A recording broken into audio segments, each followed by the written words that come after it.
آرخرق یدکتیم در شب وجریج در شبیم تماشا مستک مسنک جیج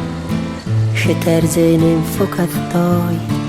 مم شبم نگزمد ازم مجبور تا وینتا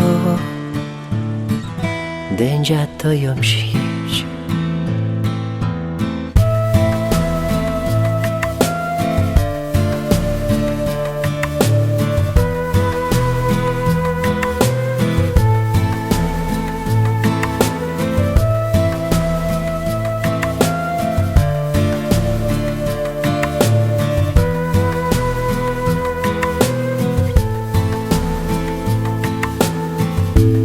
شمالک تتجب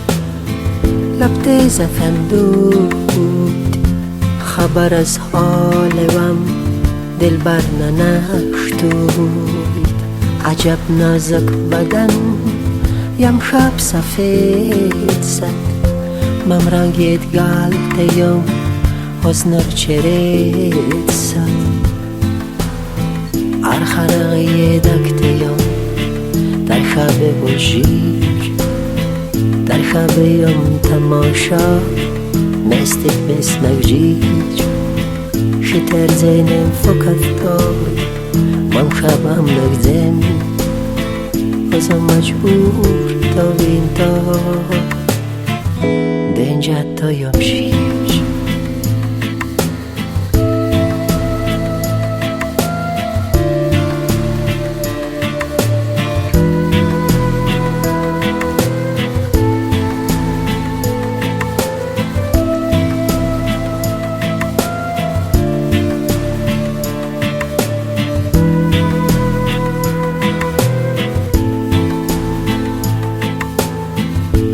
نصیب مر نیست اما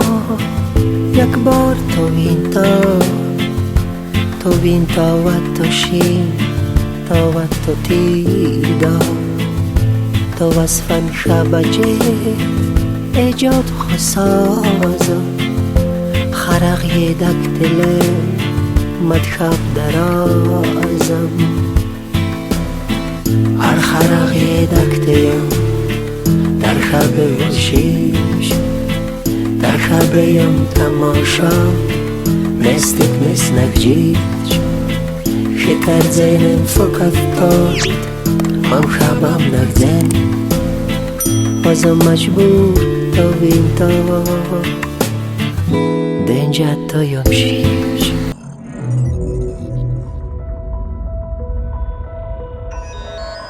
Welcome to the Global Structural Training Channel, the place where you learn to lead the profession. We are here not just to grow your skills, rather we are focusing on how to lead the profession which is timely demanded in the industry. This channel is designed in such a way that you can get the training as like your daily professional routines.